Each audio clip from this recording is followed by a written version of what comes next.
Hello everyone, this is Erik, the Asian movie enthusiast, and this is another Asian movie collection addendum video.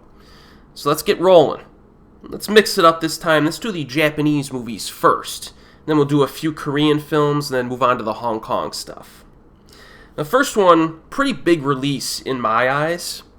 And this is the Arrow release, the Region B Arrow release of Sailor Suit and Machine Gun. Now, the reason why I think this is a big release is because it's a film that was directed by Shinji Somai, and he's a director who is like always flown under the radar in Asian movie circles. Even back in the day, in the message board days when we were talking about a bunch of stuff that's hard to find nowadays, we still at times would only talk about this director occasionally, and part of that was due to the difficult availability to his films, but he's kind of a guy who needs more exposure in the West, because most of his movies are quite good, and a few I think are very good. Like my personal favorite, I think, was Moving, that I saw, and then he did some other stuff like Typhoon Club, The Catch, and some others. So, Sailor Suit and Machine Gun, you basically have a young girl forced to grow up quickly when her father dies, and she finds herself next in line as the boss of a Yakuza clan. So it's a pretty fun kind of premise. However, I mentioned in my full-length review of this that even though it seems like an action comedy concept, and it is an action comedy, it's more along the lines of like a dramatic action comedy. So you're not going to get a lot of action in this, and you're not going to get a lot of like overt comedy. Like, the comedy is pretty subversive, and it's peppered in throughout. It's more like situational humor. And, like, the only action you really get is, like, near the end. So I think this is a film that you got to be a little bit careful going into it, because the first time I saw it, I didn't really like it that much. But when I watched it again in conjunction with this Blu-ray release, I liked it more, because I knew what I was getting into going into it. You can't expect, like, a crowd-pleasing action comedy, even though this was fairly popular in Japan when it came out in the early 80s. So just make sure your expectations are right before watching this, and you can watch my full-length review if you want more details. But I do enjoy this now. Now, there are some good special features here. There's a 50-minute documentary. There's a discussion on the making of the film, its director, and its legacy. You get trailers, TV spots, image galleries, reversible sleeves, etc. So in a typical Arrow release, real solid release of the film. And the reason why I think this is really important is because we need more of Somai's films over here in the West. So if we could get some more of his films released, that would be awesome. Because I think even if people were kind of lukewarm on this, they would like his other films more, I think. I think they would. So yes, good release for sure. And also, if you're going to watch, this includes, I think, the extended cut and the theatrical cut. I actually prefer the shorter theatrical cut. I think the pacing's a little bit better. But let me know if you've seen both cuts, which cut you prefer. Alright, here's a crazy one, folks. Here's a crazy one. Electric Dragon, 80,000 volts. Yes. Now, this is a cyberpunk film, Japanese cyberpunk, kind of classic in its style, but the thing that makes this different is that it's like a dramatic comedy with action in it, and it's freaking hilarious. There's a there's a reptile investigator, Dragon Eye Morrison. He possesses high voltage superpowers, and he basically goes into a feud with a shadowy figure known as Thunderbolt Buddha. And that's all you really need to know. Tadanobu Asano stars. Masatoshi Nagase is like the other lead actor in this. And this movie is just nuts. It's pretty short. Like, the runtime is doesn't even give the runtime here. It's only 55 minutes long. So this is one of those like jam-packed movies that you want to watch as part of like a double or triple header evening, because you could hammer through this easy. And it's a lot of fun. It's crazy, though. like it's shot in black and white. You get crazy visuals. It has like a kinetic energy to it. The music is really good too. But yeah, you really kind of need to watch this if you're into like that crazy Japanese movie scene. Now there's a bunch of special features here. I mean, there's so many listed out. Press conferences, like interviews, trailers, all kinds of like little featurettes and stuff, and an insert written by Tom Mess, which is nice. And you also get the soundtrack CD in this release. This is the Region 1 DVD release from Discotheque. So every once in a while I'll cover a Discotheque release. And this is not the Blu-ray release, though. I'm not sure what the Blu-ray status is on this one. But, yeah, this one comes recommended. And as always, you could always check out my review of the film if you want details on it. But yeah, this movie's a lot of fun. And it's always good to mix in some crazy weird stuff into your cinematic diet, right?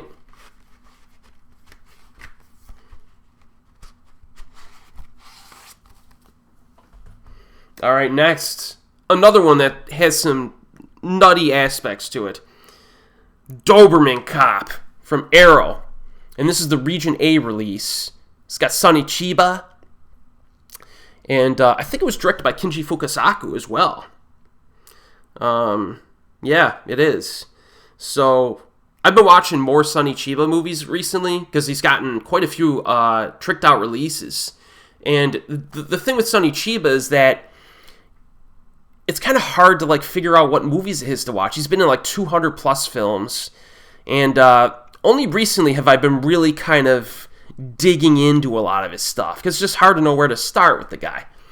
But Doberman Cop's a good one to start with, actually.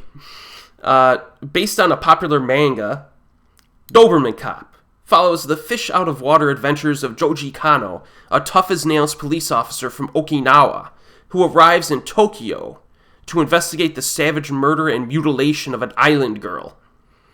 And he brings his pig with him as well, I believe. And yeah, this is a movie that has like, it's just, if you like Sonny Chiba, you're just really gonna like it because he's just fun to watch, and it has like this action kind of comedy undercurrent as well. I think this is actually a really entertaining movie. I think I have, hold on here, let me check my notes, because there's something I'm forgetting.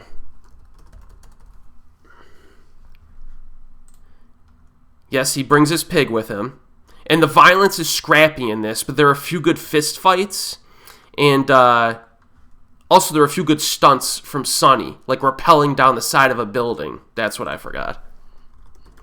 Yeah, so if you want to get into Sonny Chiba's filmography, I mean, you got to check this one out, I think. I think this is like a very nice, purely entertaining film.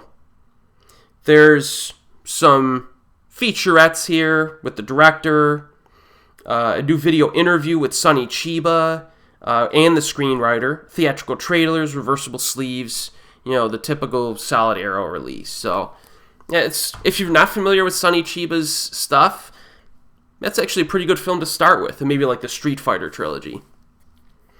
And now we have one of the more anticipated releases of all time for me, and I've reviewed these movies, I think, within the past year.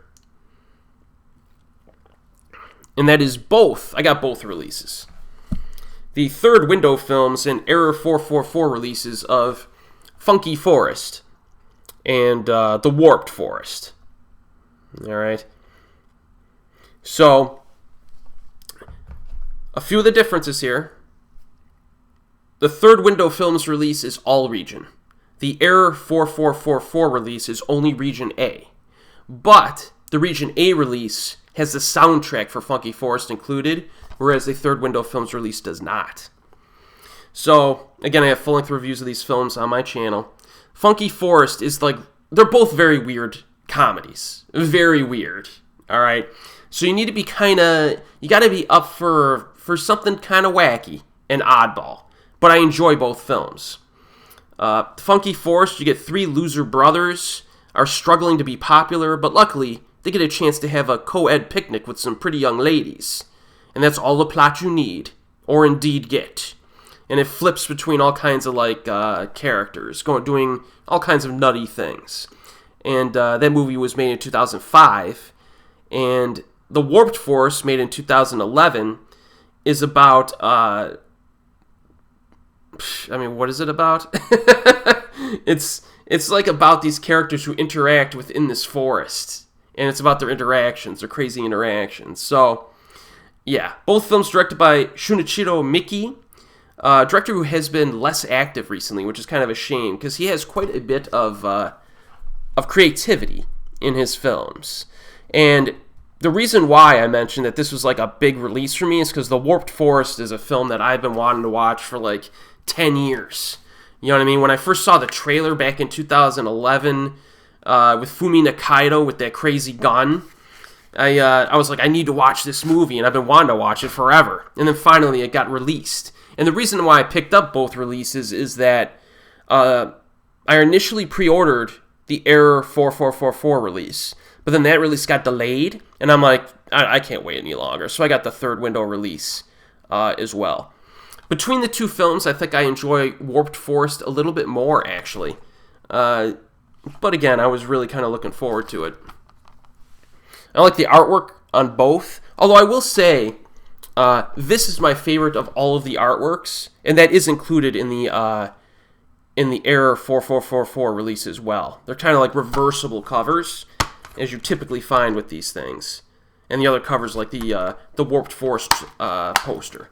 But this is my favorite of all the artworks here, with this like white and colorful design.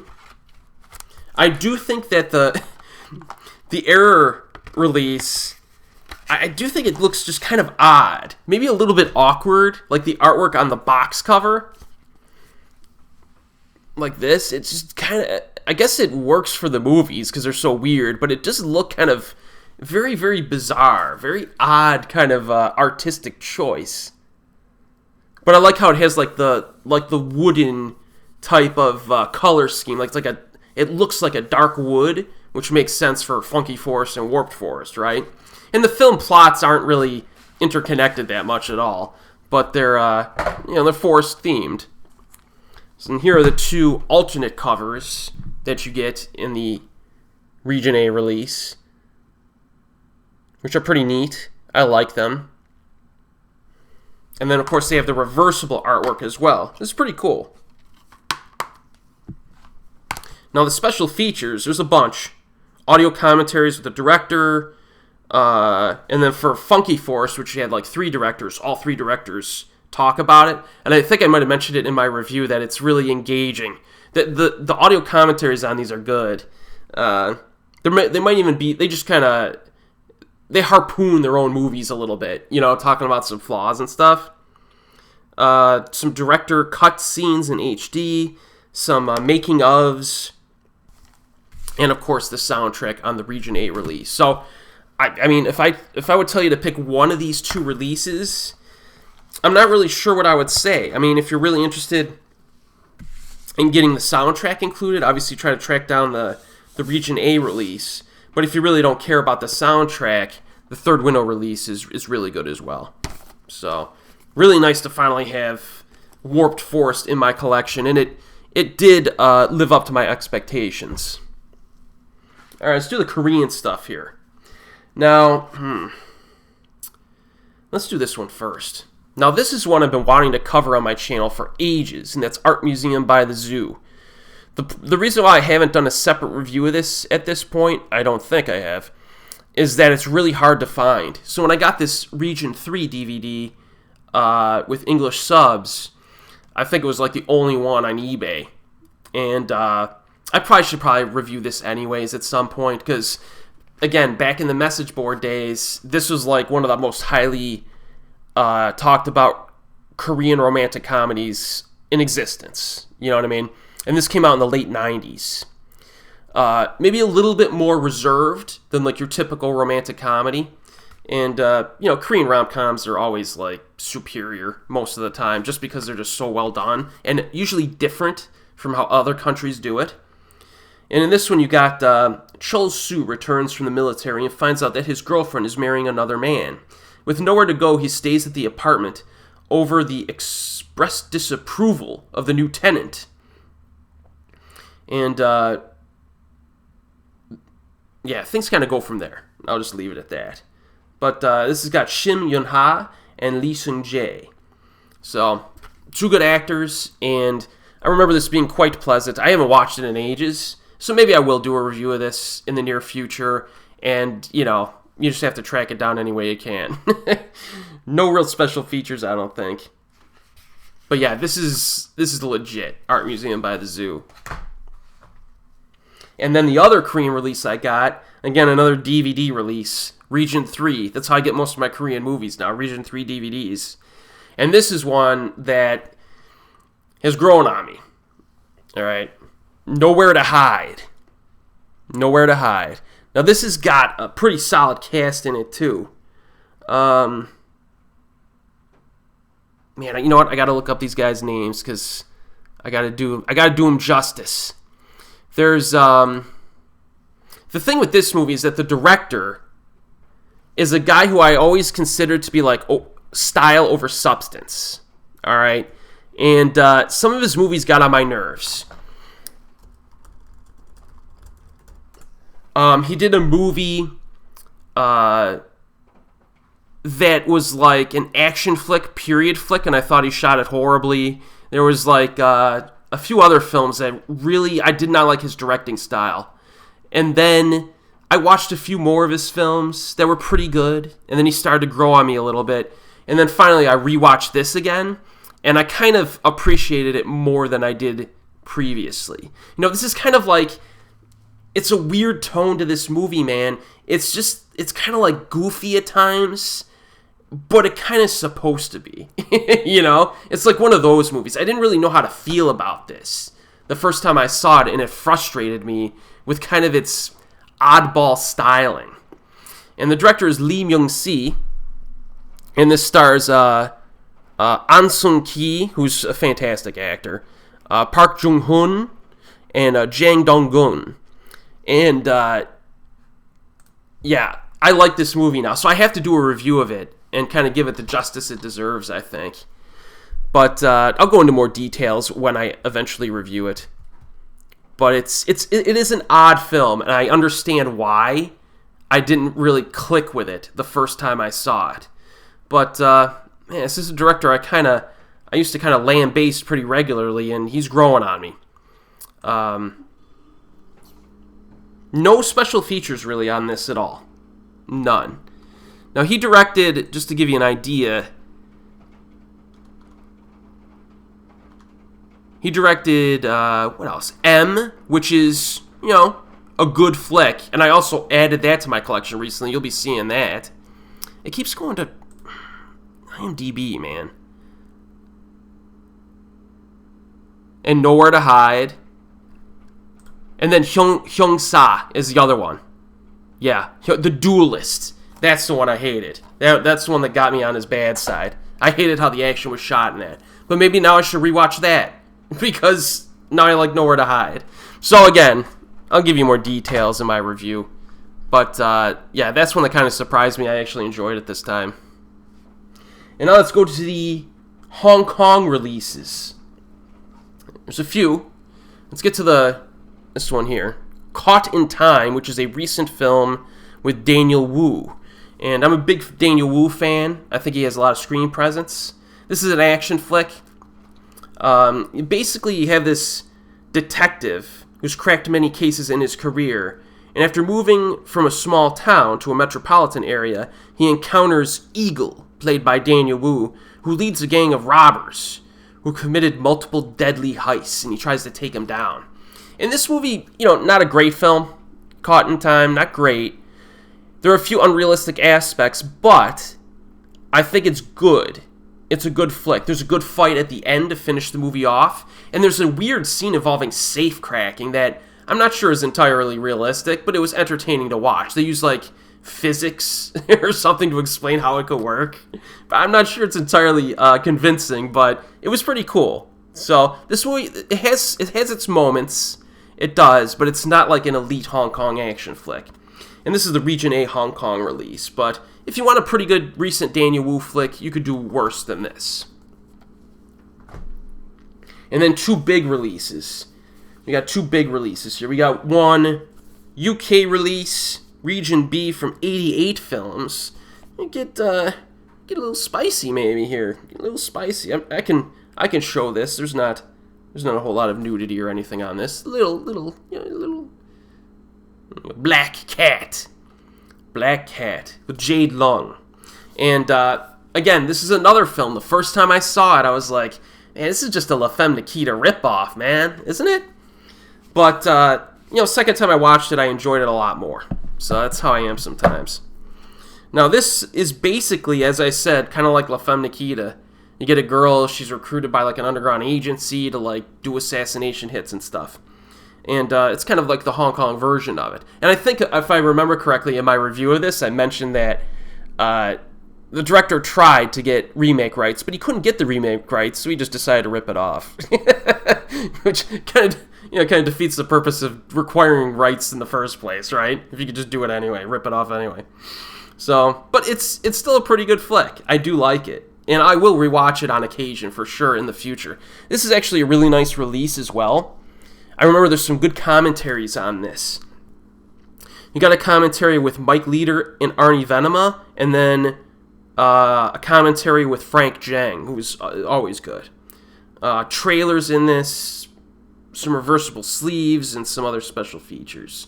But yeah, if you want like an action movie that's got some good action in it, and it's pretty fun overall, I would recommend Black Cat. But it has some flaws that I go over in my full-length review.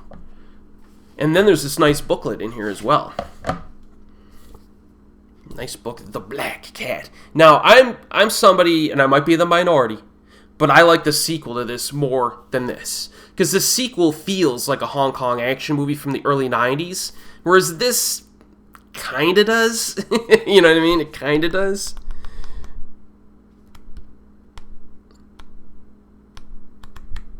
Yeah, this is good. Here's a good picture. Yeah, I guess in there. As usual, good release. It's nice to see a lot of these movies getting good releases, except for the Korean stuff, And then, finally, to pick up the spice for the last title of the evening, it's gonna get real spicy now. It's real spicy. The Erotic Ghost Story Trilogy. And this is the Hong Kong release of all 3 movies. So, yeah. Region A comes with English subtitles. And I wanted to rewatch these because I think I mentioned this before. When I originally started watching Hong Kong Category 3 films, I was kind of on the fence with a lot of them. But eventually I started to really like them. Partially because I began to appreciate their offensive-ness. So, yeah, Erotic Ghost Story. The first one is my favorite. Alright, so we got Erotic Ghost Story 1. I haven't reviewed these yet. And I might do like one video where I review all 3. Like do like a review of all 3 of them. But Erotic Ghost Story 1. It's right here. And it's basically, this was released in 87. After 1,000 years of meditation, 3 spirit vixens must abstain from lust for another month, or else they will fail to become human. And this was directed by Nagai Choi Lam, the director who gave us Ricky-O and The Cat. And I do feel like a lot of exploitation movies out there, it gets bogged down a little bit too much with its sexual content, but this is like a really neat, like, erotic fantasy kind of flick. And it has a lot of entertainment value to it, actually. And I really do enjoy the first one the most out of all 3 of them. So, it's maybe for a certain particular taste of viewer who kind of likes, like, the Cat 3 stuff, the more, like, erotic Cat 3 stuff, I guess. But I think the first one is a good one to start with. Watch this first, and then if you like it, then you move to the sequels. Now, some people actually like Erotic Ghost Story 2 a lot more than the first, but I'm not one of those people. I think it's kind of a step down overall, which I guess might be a controversial opinion. And this was released in 1991. I gotta make sure there's no nudity. I just gotta make sure. Released in 1991, and this one, to satiate a vengeful demon with lion mane's hair, played by Anthony Wong, a village agrees to send him a virgin slave every month. But when a man interferes, things go bad. And this one is a little bit goofier than the first film. Some scenes are actually very funny. There's an underwater fun scene, I guess you could call it, that's quite crazy. Not quite as atmospheric as Nagai Choi Lam's version, but it's kind of a neat movie to watch. Some people love the second one. I think it's good, not as good as the first one. This is back in the day when Hong Kong was making some really crazy stuff. And these are good examples of just stuff you're not really going to see that much from other countries, right? And then finally you get Erotic Ghost Story Part 3, which I actually think is on par with the second film. This one is about a spirit vixen, and a dude is enamored with her, and he is transported into a painting and attempts to escape to avoid being trapped inside. Pretty cool premise. Again, watchable for its fantasy elements, some mood, WTF moments. The first this movie starts off the slowest out of all of them. Like, the first half of this is kind of like slow, difficult to get into, but the second half is way better than the first. And I think I enjoy the finale of this one better than any scene or any action scene in the entire trilogy. So Part 3 kind of starts slow, but it finishes strong. So I do like it as much as Part 2 overall. And, yeah, check these out. I know that Erotic Ghost Story 1 got a tricked out release from someone, somewhere else in some other region. But this is a pretty good trilogy of films to check out. But like I say, like, I wouldn't necessarily go to these first. If you've never seen a Category 3 movie from Hong Kong, I would go to these like on the back end of that. You probably want like the thriller stuff, the action stuff, the crazy violent stuff first. And then you kind of shift over to like the more like spicy stuff has like weird nuances that make it different from most movies you'd ever see. You know what I mean? But I do enjoy these, and I'll eventually review them in a separate video. All right, I think that's it. That's a nice little haul there. And as always, folks, I will see you next time.